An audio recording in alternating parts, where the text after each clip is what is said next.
میں مصروف ہوں جناب، میرے پاس اتنا وقت نہیں کہ آپ سے باتیں کرتا رہوں۔ ملازم نے اپنا بازو چھڑواتے ہوئے پہلے سے بھی زیادہ روکھے لہجے میں کہا اور تیزی سے مڑ کر اس نے پھاٹک بند کر دیا اور بغیر مڑ کر دیکھے واپس چلا گیا۔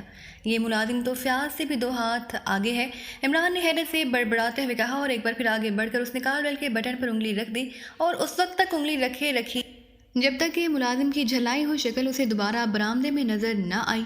غصے کی وجہ سے ملازم کا چہرہ پکے ہوئے ٹماٹر کی طرح سرخ نظر آ رہا تھا، آنکھوں سے چنگاریاں سی نکل رہی تھی۔ یہ کیا بدتمیزی ہے جناب، میں نے کہا ہے کہ صاحب سو رہے ہیں، آپ مسلسل گھنٹی بجائے چلے جا رہے ہیں۔ ملازم نے قریب آ کر انتہائی سخت لہجے میں کہا، تو صاحب کو اٹھا دو اور انہیں کہو کہ علی عمران آیا ہے، سمجھے، ورنہ قیامت کی طرح اسی طرح گھنٹی بجاتا رہوں گا، اور اگر گھنٹی مسلسل چلنے کی وجہ سے جل گئی تو پھاٹک کھٹکھٹانا چھوڑ دوں گا، اور اگر پھاٹک ٹوٹ گیا تو زور زور سے چیخ چیخ کر آوازیں دینا شروع کر دوں گا، اور اگر گلا بیٹھ گیا تو کرائے پر آدمی لے آؤں گا جو میری طرف سے آوازیں دے گا، اور اگر وہ بھی تھک گیا تو پھر آخری صورت یہی ہے کہ اللہ تعالیٰ سے دعا مانگوں گا کہ وہ فوراً قیامت قائم کر دے اور جلد از جلد سورہ حضرت اسرافیل سے پھونکوا دے تاکہ تمہارے ساتھ کی نیند ختم ہو جائے اور وہ اٹھ بیٹھے۔ عمران کی زبان چل پڑی اور ملازم ایسی نظروں سے عمران کو دیکھنے لگا جیسے اسے یقین آتا جا رہا ہو کہ عمران کی کھوپڑی ذہن نام کی ہر چیز سے خالی ہے۔ میں آپ کو کیسے سمجھاؤں جناب، ملازم نے ضج ہو کر کہا۔ سمجھانے کی ضرورت ہی نہیں، میرے daddy director general central intelligence sir Abdur Rahman آج تک مجھے سمجھا کر تھک گئے ہیں کہ میں کوئی ڈھنگ کا کام کروں اور ان کی معاشرے میں موجود عزت کی لٹیا۔ ویسے یار، یہ بھی عجیب سی بات ہے کہ بڑے لوگوں کی عزت لٹیا میں بند ہوتی ہے جسے ہر وقت آسانی سے ڈبویا جا سکتا ہے۔ عمران کی زبان ایک بار پھر رواں ہو گئی، لیکن ڈائریکٹر جنرل سینٹرل انٹیلیجنس کے الفاظ نے ملازم پر جادو کا سا اثر کیا۔ اس کا سخت اور تنا ہوا چہرہ یکلا ڈھیلا پڑ گیا۔ او آپ ڈائریکٹر جنرل صاحب کے صاحبزادے ہیں؟ سوری صاحب، مجھے معلوم نہ تھا۔ آئیے میں آپ کو ڈرائنگ روم میں بٹھاتا ہوں، میں صاحب کو اٹھاتا ہوں جناب، ملازم نے انتہائی مودبانہ لہجے میں کہا اور جلدی سے پھاٹک کھول کر وہ واپس برآمدے کی طرف بڑھ گیا۔ عمران بے اختیار مسکرا دیا۔ اس نے شاید جان بوجھ کر یہ الفاظ کہے تو چند لمحوں بعد جب عمران ڈرائنگ روم میں داخل ہوا تو بے اختیار چونک پڑا، کیونکہ ڈرائنگ روم کا فرنیچر بھی مختلف تھا اور اس کی سیٹنگ بھی مختلف تھی۔ یہ وہ سپر فیاض کی کوٹھی والا ڈرائنگ روم تھا ہی نہیں۔ کیا مطلب، یہ فیاض یا بھابھی کی کایا پلٹ گئی ہے؟ یہ کیا ہو گیا ہے؟ ملازم بھی نیا، فرنیچر بھی نیا اور سیٹنگ بھی نئی۔ عمران نے حیرت سے بڑبڑاتے ہوئے کہا اور اسی لمحے اس کی نظریں ایک کونے میں موجود تصویر کے فریم پر پڑ گئیں جس میں کوئی پرانی سی تصویر لگی ہوئی تھی جو ہاسی مدھم تھی، اس لیے دور سے واضح طور پر نظر نہ آ رہی تھی۔ عمران تیزی سے اس تصویر کی طرف بڑھا اور دوسرے لمحے بے اختیار سے اس کے حلق سے حیرت سے بھرا ایک طویل سانس نکل گیا، کیونکہ تصویر کسی بزرگ کی تھی جس نے سر پر بڑا سا پگڑ باندھ رکھا تھا۔ اس کی بڑی بڑی سفید رنگ کی مونچھیں ہوا میں لہرا سی رہی تھی، چہرہ عمر و عیاد کے چہرے کی طرح سوکھا ہوا تھا۔ یہ فیاض کے رنگ بزرگ بھی بدل گئے؟ شاید یا اللہ، یہ میری کار کہیں نائم مشین میں تو تبدیل نہیں ہو گئی کہ یہاں تک پہنچتے پہنچتے ہر چیز بدل گئی ہے؟ عمران کے لہجے میں حقیقی حیرت تھی۔ اسی لمحے اسے باہر سے کسی کی بڑبڑاہٹ کی آواز سنائی دی، لیکن لہجہ نامانوس سا تھا۔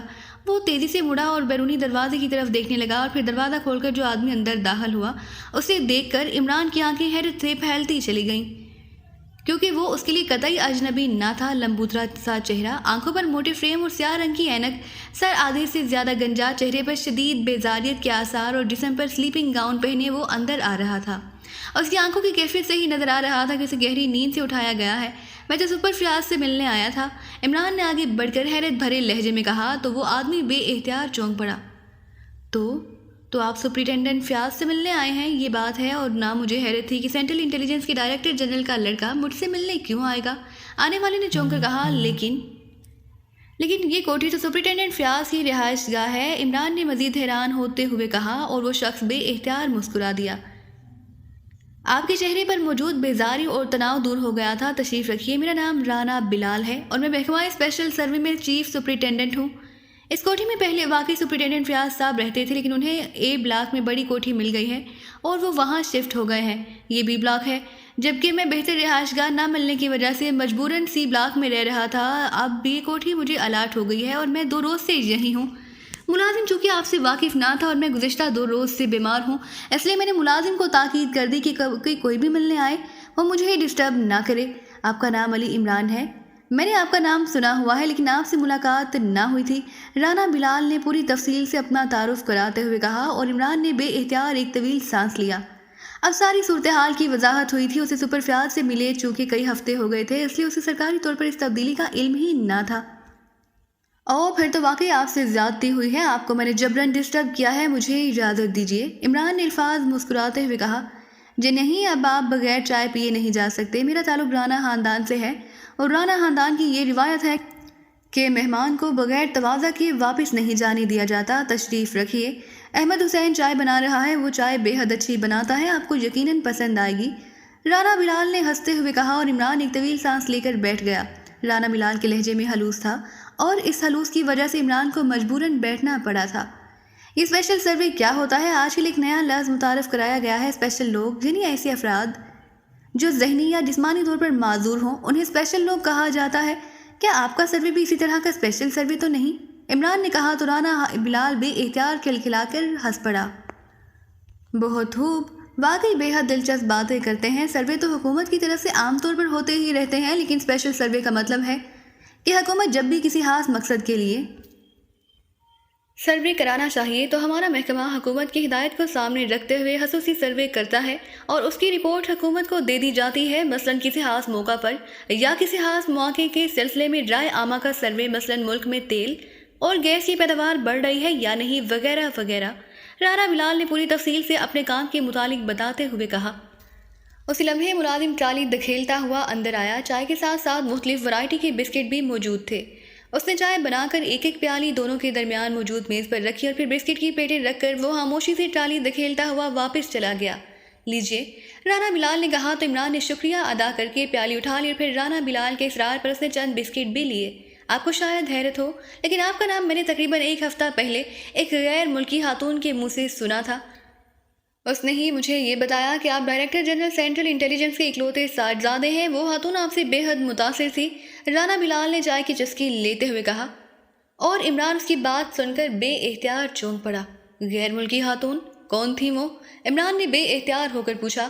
مشہور ماہر معدنیات جناب ڈاکٹر سیلانی کی اہلیہ مسز جائسی تھیں، رانا بلال نے سرسری سے لہجے میں کہا، لیکن عمران کو یوں محسوس ہوا جیسے کسی نے اس کے سر پر بم مار دیا ہو، کیونکہ جائسی سی تو وہ پہلی بار آج ہی ملا تھا، جبکہ رانا بلال ایک ہفتہ پہلے کی بات کر رہا تھا۔ کیا موضوع تھا جس کی وجہ سے میرا ذکر آیا؟ عمران نے اپنے آپ پر کنٹرول کرتے ہوئے سادہ سے لہجے میں کہا، ایک ماہ پہلے حکومت کی طرف سے ہدایت آئی تھی کہ ہم پاکستان میں ملنے والی معدنیات کے سلسلے میں خصوصی سروے کریں۔ مطلب ہے کہ سرکاری ریکارڈ کے طور پر کسی قسم کی معدنیات ملک میں دستیاب ہیں، کتنی مقدار میں نکل رہی ہیں، ان کی کھپت کتنی ہے اور محکمہ معدنیات مزید اس سلسلے میں کیا کر رہا ہے۔ اور خصوصی طور پر ہم نے یہ سروے کرنا تھا کہ جن علاقوں سے یہ معدنیات نکل رہی ہیں ان علاقوں کے لوگوں کو ان سے کوئی فائدہ حاصل ہو رہا ہے یا نہیں۔ ہم نے تقریباً 2 ہفتے تک کام کیا اور رپورٹ تیار کر کے حکومت کو بھجوا دی۔ اس رپورٹ کی تیاری کے سلسلے میں ہمارے آدمیوں نے ڈاکٹر سیلانی صاحب سے بھی رابطہ قائم کیا تھا۔ میں بھی ایک بار ان سے ملا تھا، وہاں ان کے مسز سے بھی بات چیت ہوتی رہی، وہ اسی سلسلے میں تشریف لائی تھی۔ رپورٹ کی ایک کاپی ان کے پاس پہنچ چکی تھی، شاید حکومت نے خود انہیں یا ان کے شوہر کو بھیجی ہو۔ ان کا کہنا یہی تھا کہ یہ رپورٹ نامکمل ہے، اس میں ان عام معدنیات کا ذکر تو تفصیل سے ہے جو ہر ملک میں مل جاتی ہے، لیکن ان میں قیمتی معدنیات کا سرے سے کوئی ذکر نہیں کیا گیا جو آج کل سب سے قیمتی سمجھی جاتی ہے۔ اس کے لیے انہوں نے ایک دھات NC کا بھی ذکر کیا تھا۔ میں تو دفتری آدمی ہوں، مجھے تو اس بارے میں تفصیل کا علم نہ تھا، اس لیے میں نے اپنے محکمے کے ایک صاحب کو بلا کر ان سے ملوایا، رانا بلال نے کہا۔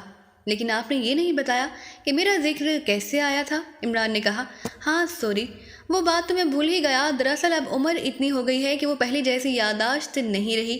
دراصل باتوں میں انہوں نے مجھ سے میری بیوی بچوں کے متعلق پوچھا تو میں نے انہیں بتایا کہ وہ گاؤں گئے ہوئے ہیں اور شاید ایک ہفتے بعد وہ واپس آ جائیں، لیکن میں نے انہیں ابھی آنے سے روک دیا ہے کیونکہ مجھے بڑی کوٹھی الاٹ ہو رہی ہے اور میں چاہتا ہوں کہ وہاں شفٹ ہونے کے بعد انہیں واپس بلاؤں۔ تو انہوں نے مجھ سے مزید پوچھا کہ میں کون سی کوٹھی میں شفٹ ہو رہا ہوں۔ میں نے انہیں بتایا کہ یہ کوٹھی سینٹرل انٹیلیجنس کے سپرنٹینڈنٹ فیاض کی کوٹھی ہے، جس پر وہ چونک پڑی، اور انہوں نے کہا کہ اچھا، وہ فیاض صاحب جو سینٹرل انٹیلیجنس کے ڈائریکٹر جنرل کے اکلوتے لڑکی علی عمران کا دوست ہے؟ میں تو تفصیل نہیں جانتا تھا، اس لیے میں نے کوئی جواب نہ دیا اور پھر وہ چلی گئی۔ رانا بلال نے تفصیل سے بتاتے ہوئے کہا، آپ مسز جائسی کا حلیہ تو بتا سکتے ہیں؟ نام تو میرے ذہن میں نہیں ہے، شاید میں حلیے سے انہیں پہچان جاؤں۔ عمران نے کہا تو رانا بلال نے حلیہ بتانا شروع کر دیا، لیکن عمران حلیہ سن کر بے اختیار چونک پڑا کیونکہ یہ حلیہ اس جائسی سے قطعی مختلف تھا جس سے عمران ملا تھا۔ اوکے، آپ کی اس لذیذ چائے کا شکریہ، اور اس بات کی معذرت کہ آپ کو ڈسٹرب کیا، آپ اجازت دیجیے، اور ہاں میری طرف سے بڑی کوٹھی میں شفٹنگ پر مبارکباد قبول کیجیے، عمران نے اٹھتے ہوئے کہا، اور رانا بلال نے اس کی مبارکباد کا شکریہ ادا کیا اور پھر وہ اسے کار تک چھوڑنے آیا۔ ارے اوہ، میں نے یہ تو پوچھا ہی نہیں کہ سپر فیاض اے بلاک کی کون سی کوٹھی میں شفٹ ہوا ہے؟ عمران نے کار میں بیٹھتے ہوئے پوچھا۔ سوری عمران صاحب، مجھے اس کوٹھی کے نمبر کا تو علم نہیں، صرف اتنا معلوم ہے کہ وہ اے بلاک میں شفٹ ہوئے ہیں، رانا بلال نے معذرت بھرے لہجے میں کہا، اور عمران نے سر ہلاتے ہوئے کار موڑی اور ان کی کوٹھی سے باہر آ گیا۔ اس کے ذہن میں کھلبلی سی مچی ہوئی تھی۔ رانا بلال جس جائسی کی بات کر رہا تھا وہ اس سے اور فیاض دونوں سے واقف تھی، لیکن جس جائسی سے وہ ملا تھا وہ اس سے واقف ہی نہیں تھی، اور دونوں کی حلیوں میں بھی زمین آسمان کا فرق تھا۔ یہ ایسی بات تھی جس نے واقعی عمران کے ذہن کو ہلا کر رکھ دیا تھا، اور اب اس نے فیاض سے فوری طور پر ملنے کا مصمم ارادہ کر لیا تھا، کیونکہ رانا بلال سے ملنے والی جائسی نے فیاض کا حوالہ اس طرح دیا تھا جیسے وہ فیاض کی دیرینہ واقف ہو، حالانکہ فیاض نے کبھی اس کا ذکر عمران کے سامنے نہیں کیا تھا۔ اور پھر تھوڑی دیر کی تلاش کے بعد وہ آخرکار فیاض کی نئی کوٹھی تلاش کر لینے میں کامیاب ہو گیا۔ کوٹھی خاصی بڑی اور پہلے کی نسبت زیادہ وسیع اور شاندار تھی۔ فیاض گھر پر موجود نہیں تھا، لیکن اس کی بیوی سلمہ، بچے اور ملازم سب موجود تھے۔ مبارک ہو بھابھی، بڑی کوٹھی ملنے سے شاید اب فیاض کا ذہن بھی بڑا ہو جائے، عمران نے مسکراتے ہوئے کہا۔ ذہن بڑا ہو جائے کیا مطلب؟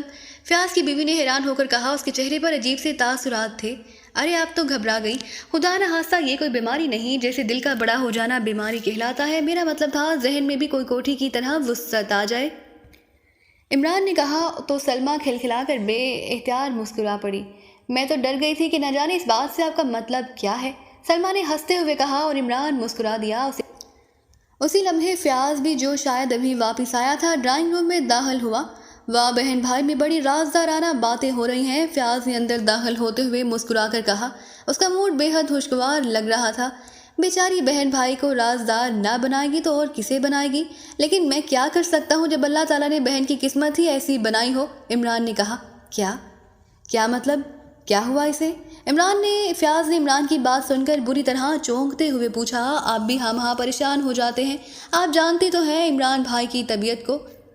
آپ بیٹھے، میں چائے بنا لاتی ہوں، سلمہ نے اٹھ کر ہنستے ہوئے کہا۔ ارے بھابھی، ابھی چائے پی کر آیا ہوں، اس لیے ابھی رہنے دیں، عمران نے احتجاج کرتے ہوئے کہا، لیکن سلمہ انکار میں سر ہلاتے ہوئے کمرے سے باہر نکل گئی۔ ہاں اب بتاؤ، کس قسمت کی بات کر رہے تھے تم؟ فیاض نے ابھی تک اسی بات پر اٹکا ہوا تھا۔ دیکھو یار، اتنی بڑی کوٹھی رہائش کے لیے مل جائے، سپر فیاض جیسا وجیحہ، خوبصورت اور دولت مند شوہر ہو، اور خاص طور پر جب اس کی دوسری منزل بے حالی ہو، اتنے پیارے پیارے بچے ہوں، شاندار نوکری ہو، روب و دبدبا ہو، گھر میں نوکر چاکر ہو، تو اس سے زیادہ اچھی قسمت کس خاتون کی ہو سکتی ہے، عمران نے مسکراتے ہوئے کہا۔ تو فیاض کا چہرہ بے اختیار کھل اٹھا۔ لیکن تم نے تو ایسے بات کی تھی جیسے سلمہ کی قسمت خراب ہو۔ ارے ہاں، یہ دوسری منزل حالی ہونے کا کیا مطلب؟ یہ تم نے کیا کہا ہے اور کیوں کہا ہے؟ فیاض نے چونکتے ہوئے پوچھا۔ تمہاری یہ کوٹھی 2 منزلہ ہے نا؟ عمران نے مسکراتے ہوئے کہا۔ ہاں، کیا تم اوپر والی منزل پر گئے تھے؟ فیاض نے چونک کر کہا۔ نہیں، مجھے جانے کی کیا ضرورت ہے، مجھے معلوم ہے کہ دوسری منزل حالی ہوگی، عمران نے ہنستے ہوئے کہا۔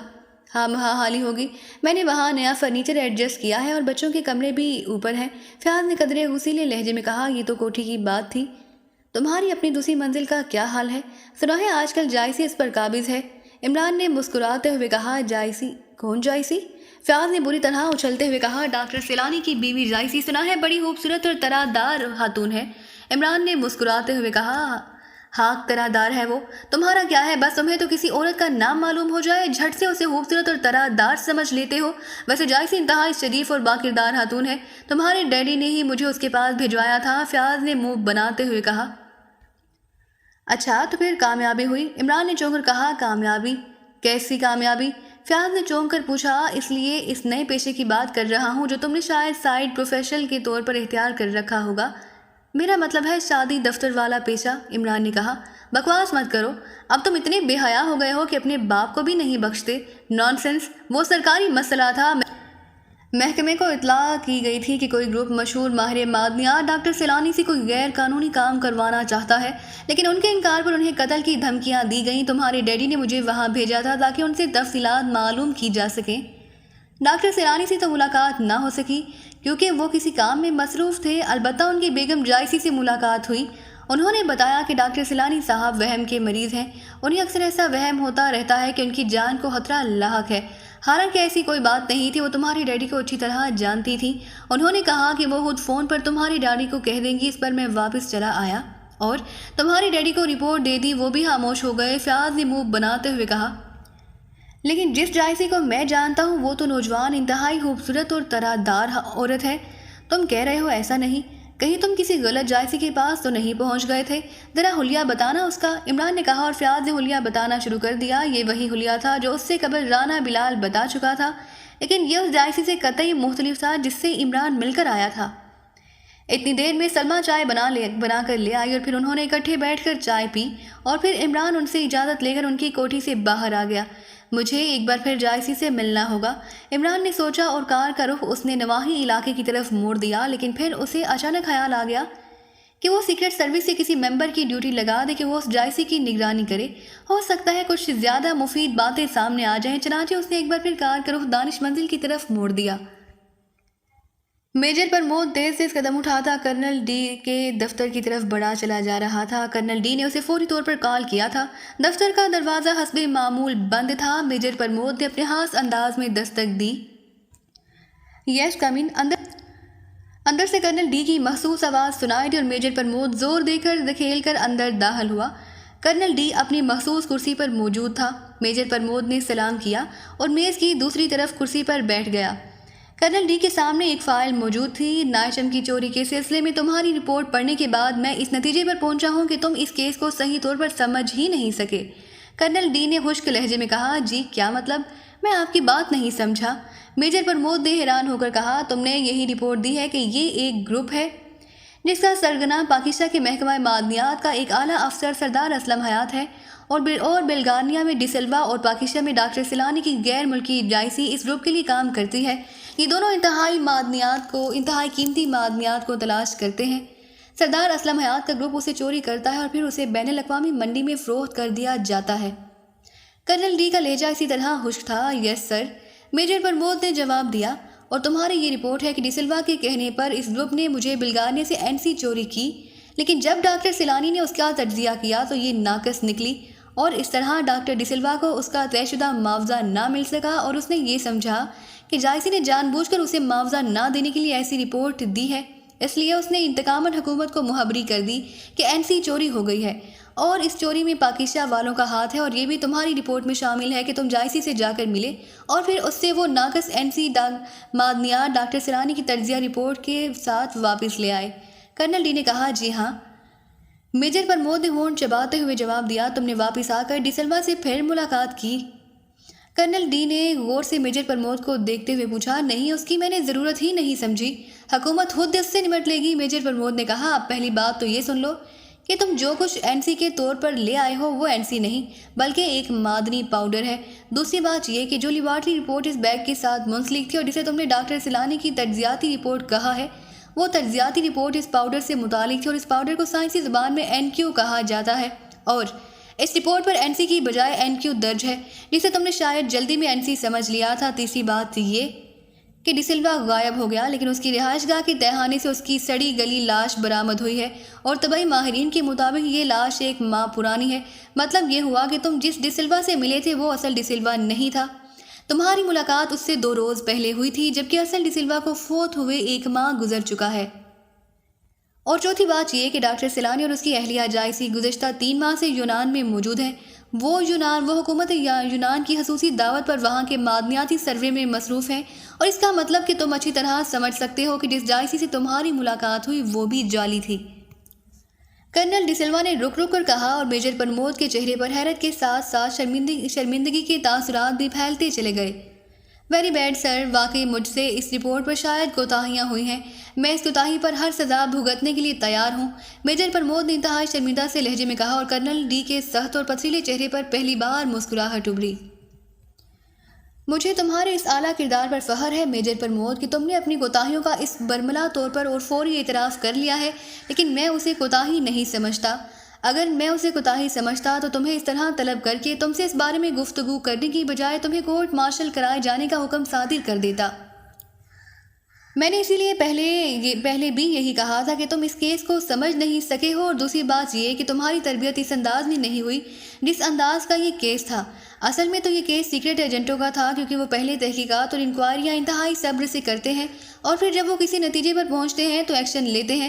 لیکن بحیثیت ڈی ایجنٹ تمہیں صرف ایکشن لینے کی ہی ٹریننگ دی گئی ہے، اس لیے تم نے اپنی فطرت کے مطابق فوری ایکشن لیا اور ڈی سلوا کی نگرانی کرانے اور اصل حقائق تک پہنچنے کی بجائے تم نے جا کر اس کی گردن پکڑ لی اور تم نے ایک کہانی سنا کر واپس بھیج دیا اور خود وہ غائب ہو گیا۔